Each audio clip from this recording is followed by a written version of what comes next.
এটা ছিল গণেশ চতুর্থীর আগের দিন। আর আমরা গনুকে আনতে যাচ্ছিলাম বাড়িতে। হ্যাঁ, গনু আমাদের বাড়িতে 3 দিন পর্যন্ত থাকে। আমরা আমার বড় ছেলের 3 বছর যখন বয়স ছিল, তখন একটা কোনো ঘটনা ঘটেছিল। তারপর থেকে গনুকে 3 দিন ধরে আমাদের বাড়িতে স্থাপনা করে তার পুজো অর্চনা করে থাকি।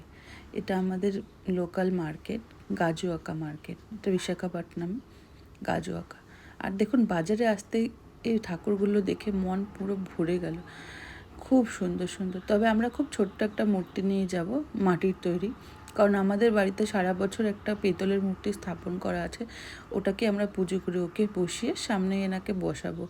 আর 3 দিন পরে এনাকে মন্দিরে দিয়ে আসবো, মন্দিরে এটা বিসর্জন হবে। আর আমাদের ওখানে যেরকম ভাবে পুজো হয় না, এখানে ঠিক একটু অন্যরকমভাবে পুজো হয়।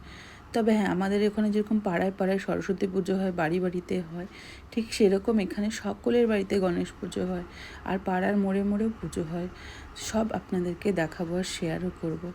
তবে হ্যাঁ, এখানে না এরা পুজোতে সব রকম গাছের পাতা, ফল এইগুলো ব্যবহার করে। আর একটা বাঁশের মাচার মতন বানায়, সেটা উপরে ঝুলিয়ে দেয়। আর ওপর থেকে ফুল, ফল, গাছের পাতা এগুলো ঝুলিয়ে দেয় গণেশের ওপর দিয়ে। দেখুন এই পাতাগুলো দোকান রাস্তায় সারি সারি হয়ে বসে রয়েছে।